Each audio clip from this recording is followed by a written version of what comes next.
천 번을 불러도 내 눈에는 눈물이 멈추지 않는 것은 십자가의 그 사랑, 나를 살리려 하늘 보좌 버리신, 나를 사랑하신 분, 그분이 예수요.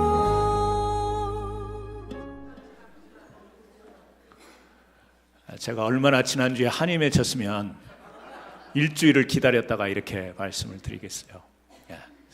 오늘은요, 본문 말씀을 통해서 타작마당에서 성전마당으로, 이런 제목으로 여러분과 함께 말씀을 나누기를 원합니다. 이스라엘의 전염병으로 인하여서 3일 만에 7만 명이 죽는 사건이 이 다윗의 통치 후기에 일어났습니다. 이렇게 엄청난 재앙이 다윗이 통치하고 있던, 하나님 보시기에 좋았던 그 다윗이 통치하던 후기에 이런 엄청난 재앙이 일어날 수 있었는가? 그 이유는 우리가 성경을 통해서 이미 알고 있지만 다윗이 행한 인구조사 때문이었습니다. 다윗이 인구조사를 시행할 때 다윗의 신하들은 이 다윗에게 그것은 하나님이 기뻐하실 수 없는 일이므로 하지 않으셔야 된다고 이렇게 만류를 했습니다.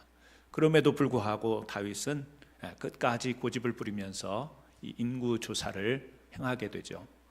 우리 성경에 보면 인구조사하는 것이 이 역대상 여기에만 나오는 것은 아닙니다.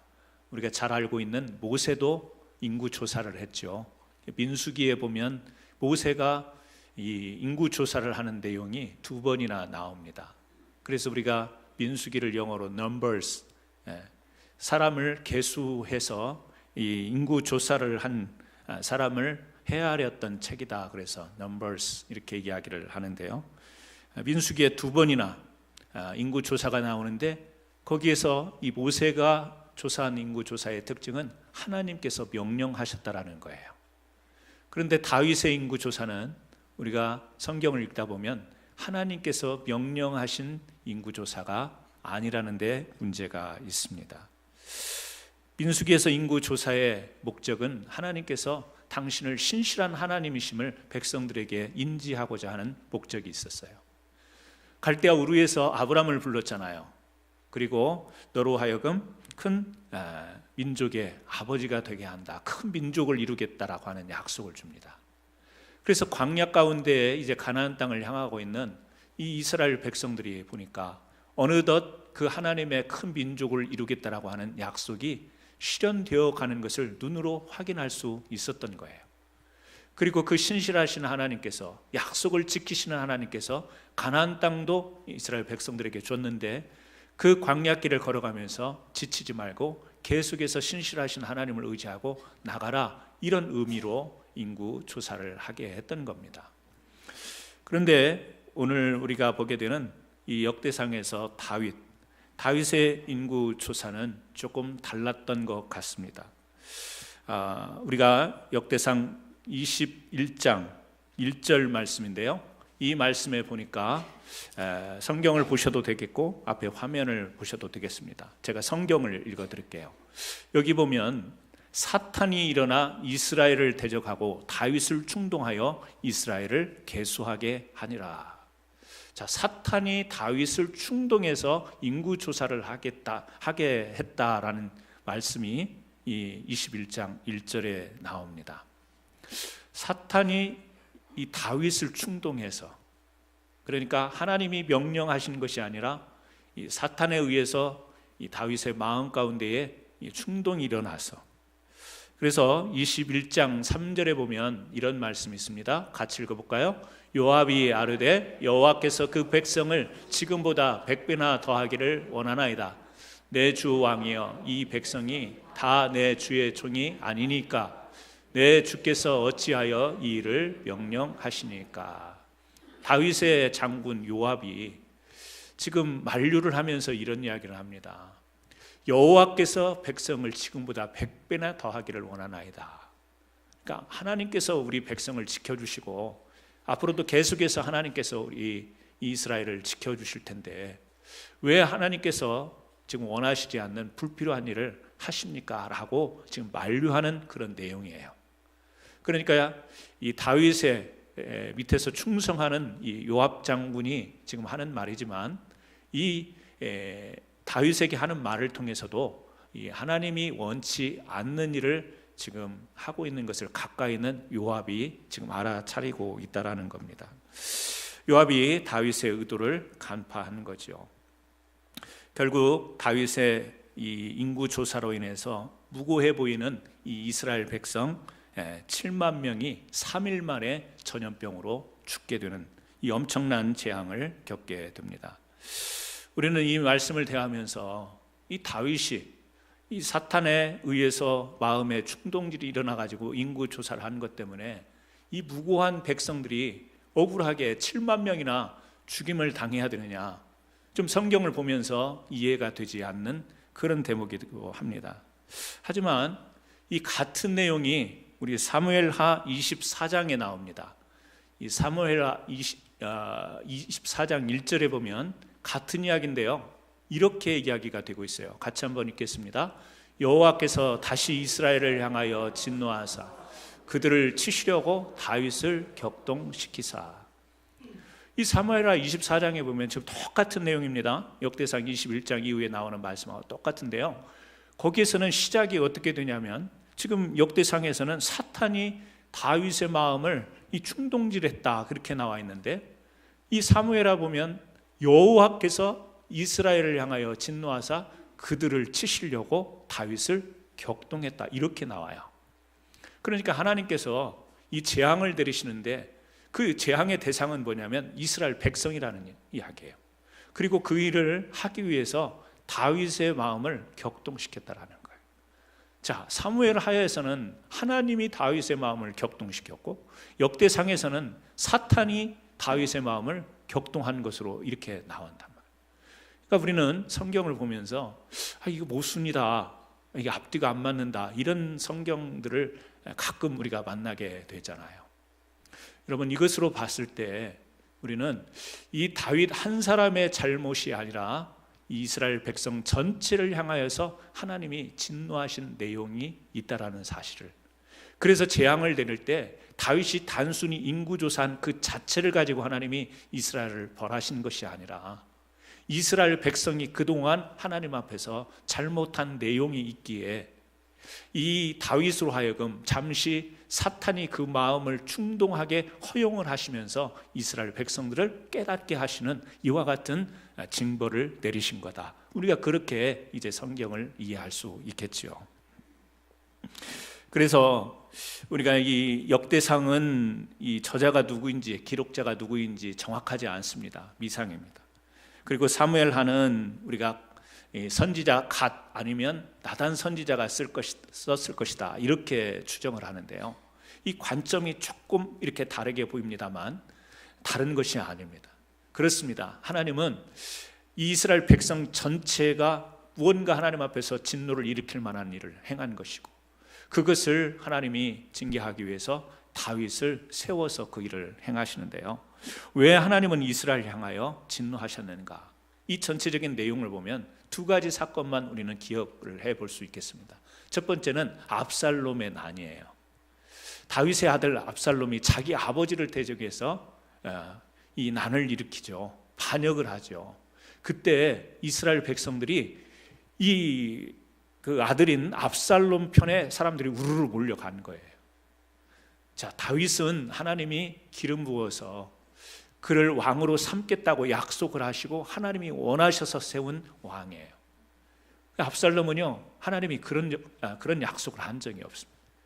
그래서 하나님께서 기름 부으시고 명령하시고 약속하신 이 다윗 왕에 대해서 칼을 들고 대적하는 이 이스라엘 백성들이 이 다윗을 대적하는 것이 아니라 하나님께서 정하신 하나님의 그 약속하신 것에 반역하는 것이 되었기 때문에 하나님은 그것에 대해서 진노하실 수밖에 없었어요.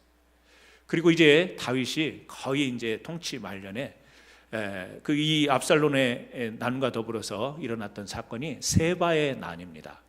성경에 보니까 이 세바라고 하는 사람은 난류였다 이렇게 이야기를 해요. 난류라는 말은 비류, 천박한 뭐 이런 뜻을 가지고 있습니다. 그러니까 뭔가 이렇게 이 중심에 서 있던 그런 사람이 아니었던 것 같아요.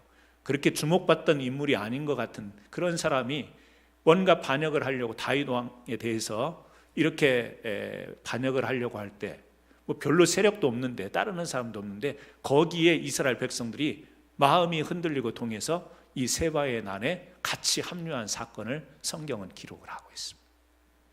그러니까 하나님께서 이스라엘 백성들을 향해서 진노하신 것, 그것은 뭐냐? 하나님께서 이스라엘에 세우신 다윗 왕, 하나님의 권위로 그리고 하나님의 말씀으로 세웠는데 그것을 도전하고 반역하는 것에 대한 이스라엘 백성들을 향한 진노가 있었던 것이죠. 또 하나는 이 다윗이 그렇게 이 인구조사를 하나님의 명령이 아님에도 자기가 하려고 했던 것, 자기가 아들 압살롬의 난을 겪어보니까 이 백성들의 마음을 조금은 알게 된 거예요. 야, 백성들이 이렇게 돌아설 수 있을까? 하나님께서 나를 왕으로 그렇게 세웠는데 이 하나님에 대한 도전이 이렇게 있어서는 되겠는가? 이 압살롬의 난이 끝나자마자 바로 또 일어나는 것이 세바의 난인데, 한 번 곤혹을 치르고 났는데 또 세바의 난이 일어나는데요. 사람들이 또 거기에 움직이는 것을 보면서 이 다윗의 마음속에 편함이 없는 거죠. 하나님께도 죄송하고 자기 자신에게도 이 마음속에 너무 안타까운 것이죠. 그래서 안 되겠다, 앞으로 이런 일이 발생하면 이 군사들을 다시 재정비해서 초기에 진압을 해야지, 아마 이런 생각을 가졌던 것 같습니다. 군사를 잘 정비하고 군사의 힘을 강화시켜서 조그만 일이라도 이런 일이 발생하지 않도록, 발생을 하더라도 문제가 되지 않도록 해야 되겠다, 이 생각을 했던 것 같아요. 여러분, 요즘에 뭐 큰 전쟁은 아니어도 온 세계를 뒤흔드는 테러들이 이곳저곳에서 일어나지 않습니까? 최강대국이라고 하는 뭐 미국에서나 영국에서나 프랑스에서나 독일에서나 막 여기저기서 이 테러 집단들에 의해서 일이 터집니다. 이 테러를 자행하는 사람들은 큰 무리들이 아니에요. 큰 군대가 아닙니다. 개인 아니면 이 소규모의 사람들이지만 그 엄청난 이 세계에 혼란을 야기시키는 그런 거죠. 그럴 때 각 나라들은 경비를 강화합니다.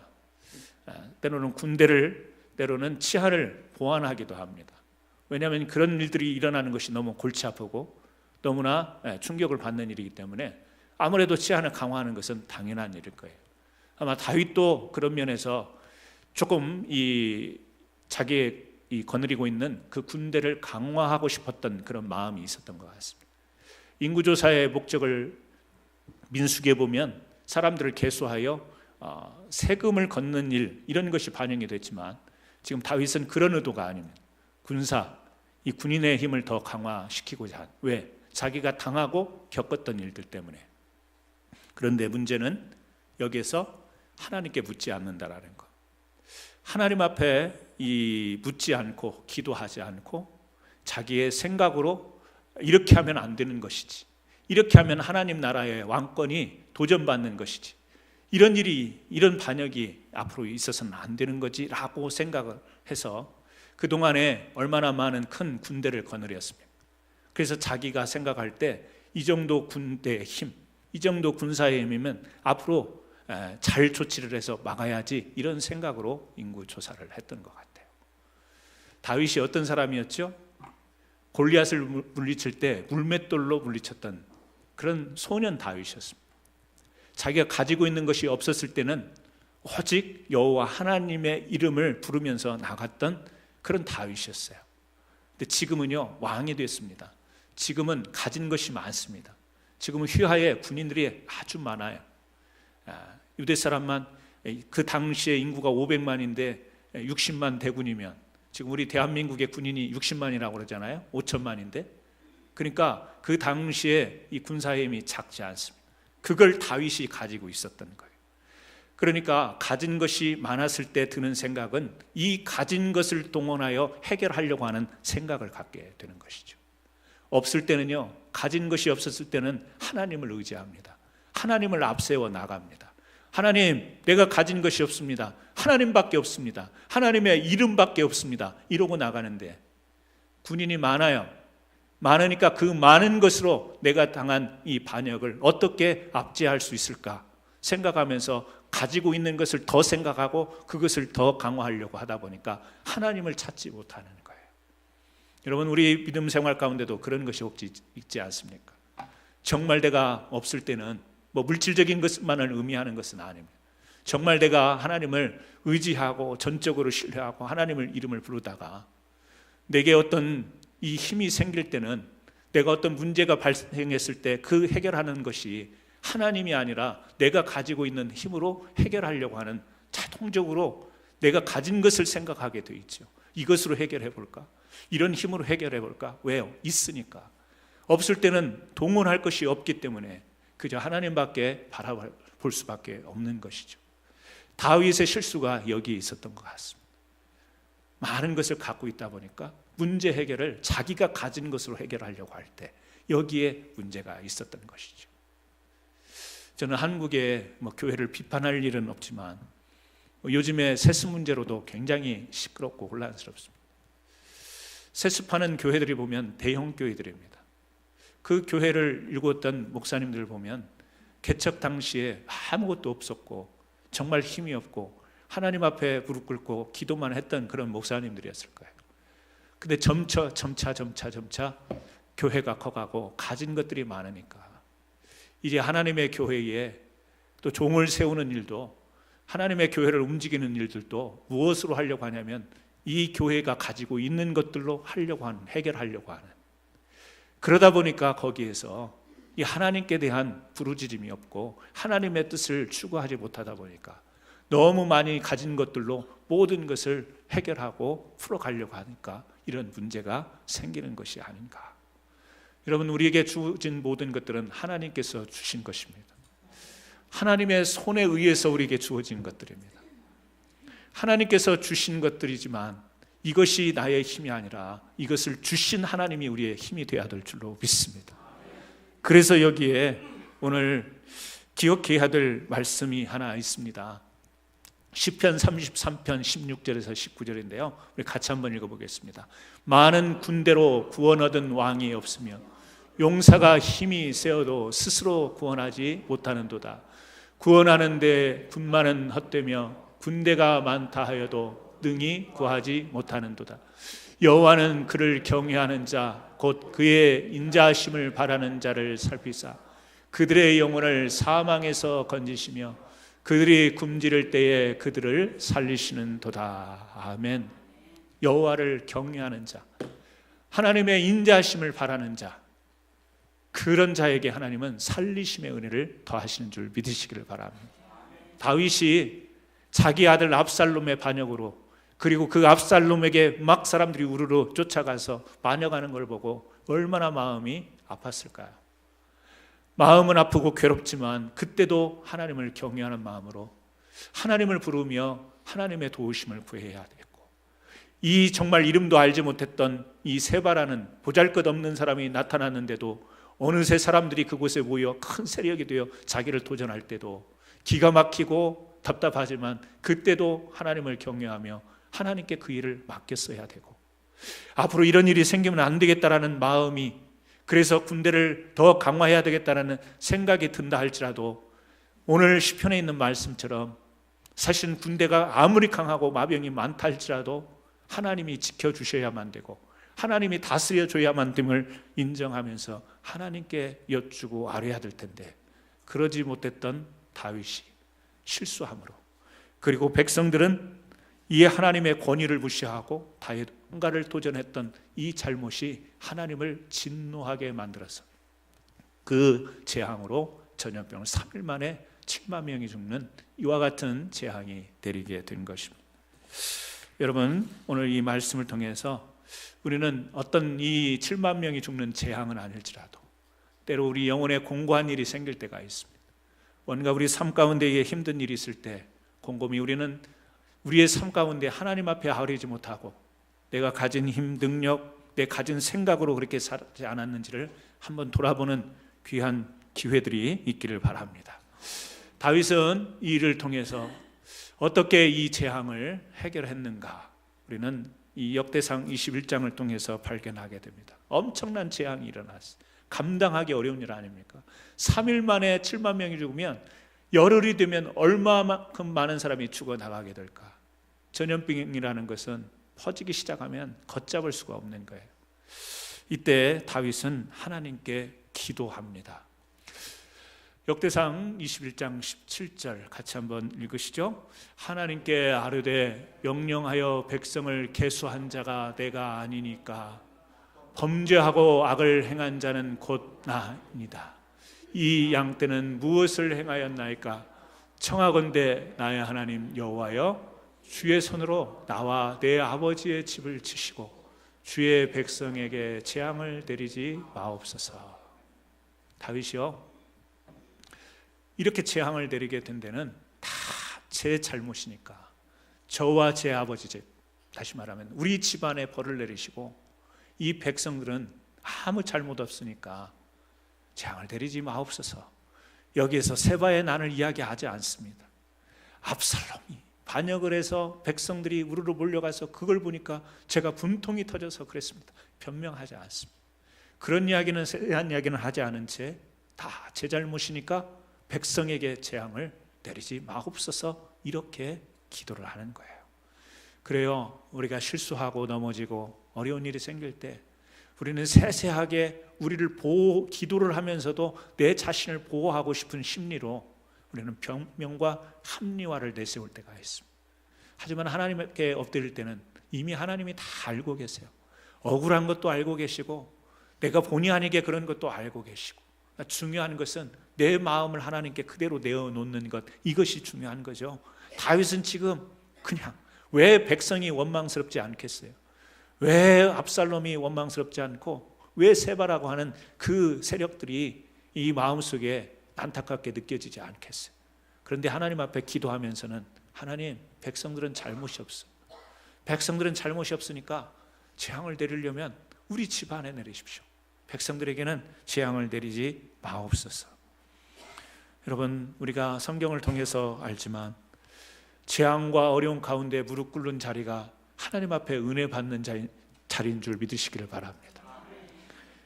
기도하는 다윗에게 하나님은 갓이라는 선지자를 보내서 말씀을 주십니다.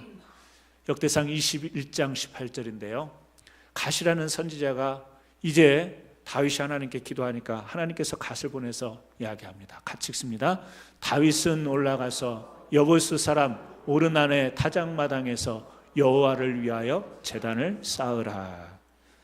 간단한 지시를 합니다. 다윗에게 여부스 사람 오르난의 타작마당에서 여호와를 위하여 제단을 쌓으라는 거예요. 제단이 뭐죠?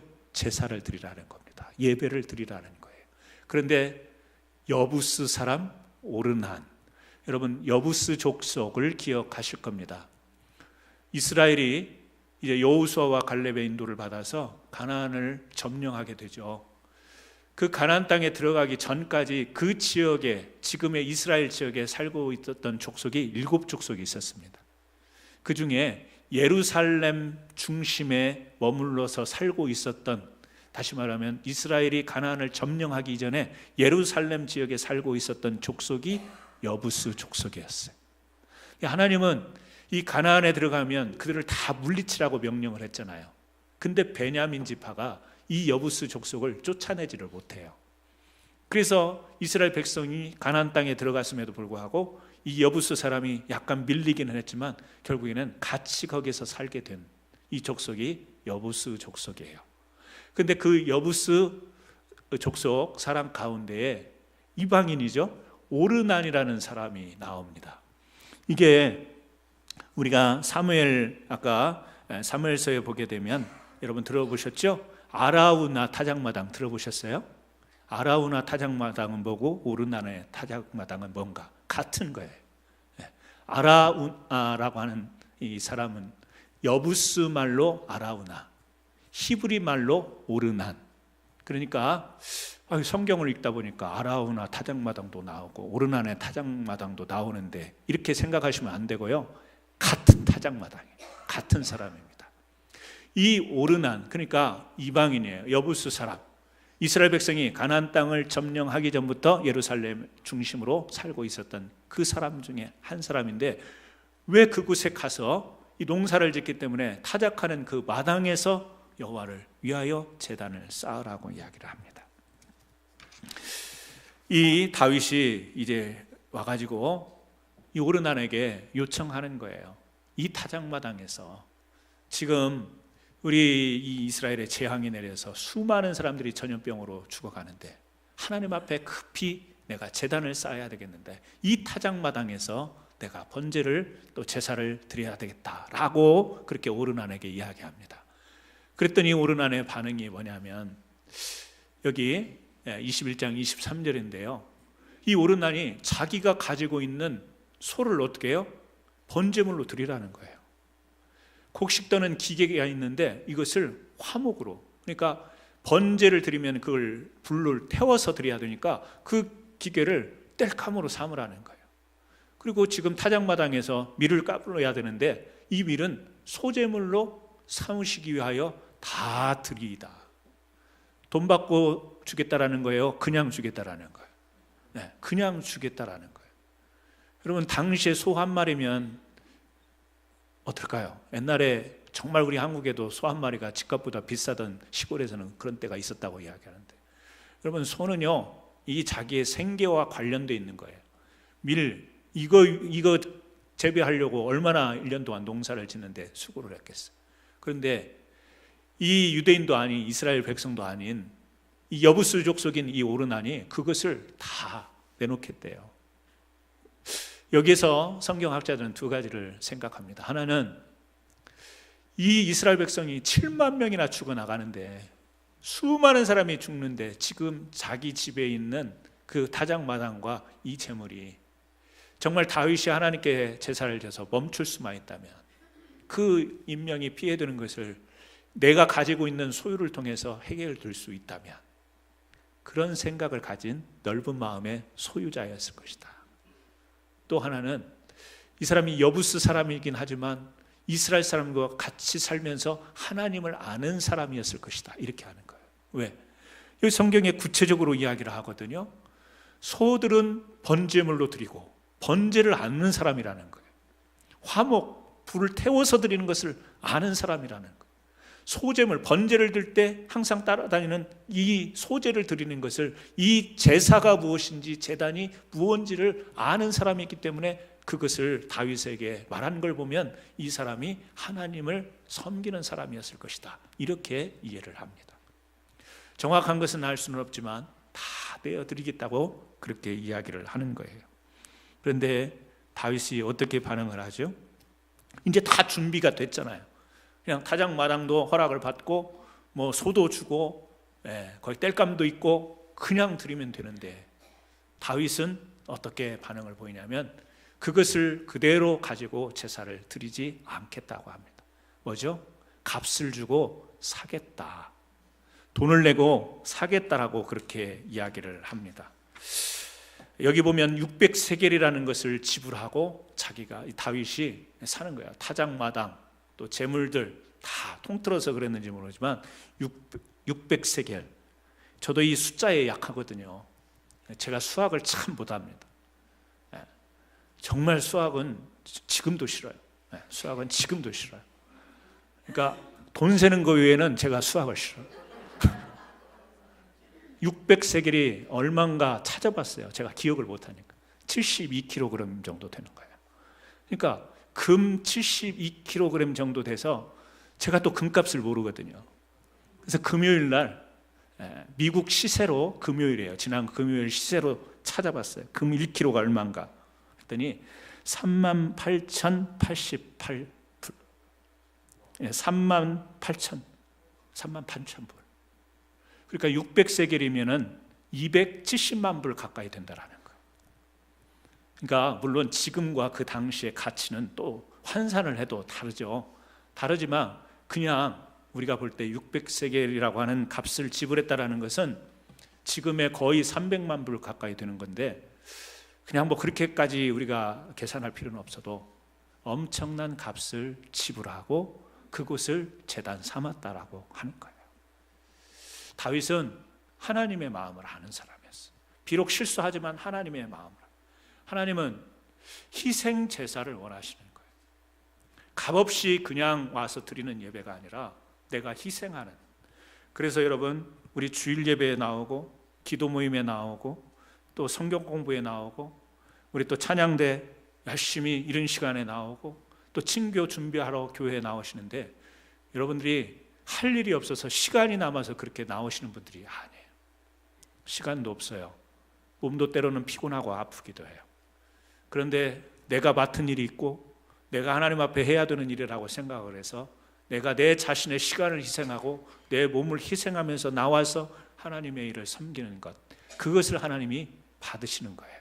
그것을 하나님이 기뻐하시는 줄로 믿습니다. 저는 우리 교회 성도님들 가운데 쓰고 남은 돈이 있어서 그걸 헌금으로 드리는 성도는 한 사람도 없다고 생각합니다. 내가 이것 없어도 충분히 살아갈 수 있어. 삶의 영향을 받지 않기 때문에 그걸 가지고 하나님 앞에 헌금하는 사람은 없다고 생각합니다.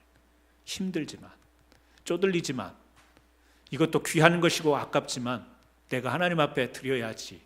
삶의 희생을 가지고 드리는 예물, 우리 성도님들이 그렇게 바치는 줄 압니다. 과부의 동전 두입을 그렇게 기뻐하셨던 이유, 많고 적음이 아니죠. 과부에게 있어서는 동전 두입이지만 그것이 그녀에게는 큰 것이었습니다. 내놓는다라는 것은 그녀에게 큰 희생이었어요. 하나님이 그걸 보고 기뻐하세요. 걷어들여서 빼앗아서 기쁜 것이 아니에요. 뭐죠? 그 마음을 기뻐하신 겁니다. 다윗이 공짜로 제단을 쌓는 것이 아닙니다. 값없이 제사를 드리지 않겠다라는 거예요. 금 600세겔로 값을 지불하면서 거기에서 한 번만 제사를 드릴 수도 있습니다. 다시는 그곳에서 제사를 드리지 않을 수도 있어요. 하나님이 명하지 않으면 그곳에서 한 번만 드리는 제사가 될 수 있는데도 불구하고 그곳에서 값진 희생의 제물로 하나님 앞에 예배를 드리는 것입니다. 여러분, 그렇습니다. 하나님은 우리가 많고 적음 이것을 절대 그것을 보시는 것이 아니라 우리의 마음을 보시는 거예요. 오늘도 하나님의 교회를 섬기면서 예배를 드리면서 여러분 봉사하시면서 많은 수고가 있습니다. 많은 정말 희생이 있습니다. 우리 찬양대 시간적으로 많이 또 육체적으로도 많이 희생하십니다. 하나님이 그것을 예배로 받으시는 줄 믿습니다. 교회에서뿐만이 아니에요. 여러분의 삶의 터전에서 말씀을 읽고 기도하고 전도하려고 애를 쓰고 누군가 주님의 이름을 전하고자 여러분이 봉사하고 사람들을 섬기는 모든 일들이 다 예배하는 일들입니다. 하나님이 받으시는 일들이에요. 여러분, 하나님께 제단을 쌓으라고 했는데 왜 오르난의 타작마당, 지금 법궤는 사실은 법궤가 있는 곳에서 하나님 앞에 제사를 드려야 되는 것이 맞는데 이 법궤는 실로에 있어요. 다른 지역에 있습니다. 그런데 오르난의 타작마당에서 제사를, 거기에서 제단을 쌓으라고 하는 거예요. 전혀 말씀이 없는 곳, 전혀 말씀 하나님이 임재하시지 않을 것 같은 곳. 여러분, 예배는 교회를 통해서 우리가 드려지기도 하지만 이 이방인의 타작마당, 세상에서도 우리가 정말 하나님의 제단을 쌓아야 될 줄로 믿습니다. 우리 생활하는 가정에서도 또 학교에서도 직장에서도 사업처에서도 그곳에서 우리가 희생의 마음으로 하나님을 신실하게 섬길 때 그것이 참된 예배가 될 줄 믿습니다. 그런데 하나님은 어떻게 반전시키는가? 역대하 3장 1절을 우리 같이 한번 읽어봅니다. 솔로몬이 예루살렘 모리아산에 여호와의 전 건축하기를 시작하니 그곳은 전에 여호와께서 그의 아버지 다윗에게 나타나신 곳이요 여보스 사람 오르난의 타작마당에 다윗이 정한 곳이라. 여러분, 다윗이 오르난의 타작마당에서 재앙이 임함으로 재앙이 그치도록 그곳에서 하나님 앞에 희생의 제단을 쌓았는데 그곳이 바로 솔로몬의 성전이 들어서는 뜰이 됐다라는 사실이에요. 여러분, 솔로몬의 성전이 그리고 나중에 바벨론에 의해서 무너지죠. 그리고 포로로 잡혀갔다가 돌아온 스룹바벨이 다시 조그만 규모이지만 그 자리에 다시 이 성전을 짓습니다. 근데 이것이 또 부분적으로 훼손이 됩니다. 이방 사람들에 의해서 성전이 더럽혀집니다. 그곳에 와서 음란의 제사를 벌이고 더러운 짐승의 피를 뿌리면서 이 성전이 훼손이 됩니다. 나중에 헤롯이 3년에 걸쳐서 그곳을 보수하며 성전을 지었어요. 하지만 또 로마 시대에 의해서 그 성전이 회파되고 지금은 그곳에 이슬람의 황금돔이 섰던, 지금은 이슬람의 황금돔이 서고 한쪽 벽에서, 통곡의 벽에서 이 유대인들이 기도하고 있는 그 땅이 오르난의 타작마당인 거예요. 그곳에 하나님의 전이 섰던 것이에요. 근데 그곳은 어떤 곳이었느냐? 여러분, 우리가 기억하지만 모리아산, 그 성전이 들어선 주변을 우리가 모리아산이라고 하는데, 그곳은 아브라함이 아들 이삭을 하나님께 희생의 제물로 드리려고 아들을 데리고 갔던 그곳이 모리아예요. 하나님 앞에 자식을 어떻게 드려요? 하나님이 이 아브라함을 시험하셨잖아요. 아브라함의 마음을 이제 보셨던 거 아니에요. 그리고 다시 아들 이삭을 돌려주죠. 그리고 아브라함의 믿음을 이제 계속해서 큰 민족을 이루는데 크게 사용하는 그런 인물로 세우시잖아요. 아브라함이 자식을 희생제물로 삼으려고 순종했던 그곳 모리아산, 다윗이 이스라엘 백성에게 낸 재앙을 멈추고 하나님 앞에 회개하며 다시금 하나님의 은혜를 구하면서 엎드렸던 그 제단, 오르난의 타작마당, 그곳에 이스라엘 전체에게 임하시는 하나님의 상징적인 장소, 하나님의 성전이 들어설 수 있었다라는 거예요. 여러분, 우리가 살아가다 보면 믿음이 흔들릴 때가 있습니다. 우리가 살아가다 보면 믿음에서 회의적인 뒷걸음질을 하는 때가 있어요. 하지만 하나님이 우리를 깨닫게 하실 때 우리가 그 잘못을 뉘우치며 하나님께 엎드리고 기도하며 다시 하나님께 부르짖는 그 자리가 여러분의 성전이 되는 줄 믿으시길 바랍니다. 가정에서도 하나님 앞에 엎드릴 수 있고, 일터에서 사업이 잘 되기도 하며 또 실수하여 이 사업이 망하기도 하고, 직장이 번창하여 내가 잘 나가기도 하고 직장에서 또 어려움을 당할 때도 있고, 수많은 일들을 겪으면서 심령이 공고해지고 아플 때 하나님께 엎드려 하나님, 내 실수는 없었습니까? 내가 이 삶으로 인하여서 믿음에 후퇴가 있지는 않았습니까? 믿음으로 하나님 앞에 엎드릴 때 그것이 하나님이 함께 하시는 성전이 되는 줄 믿으시길 바랍니다.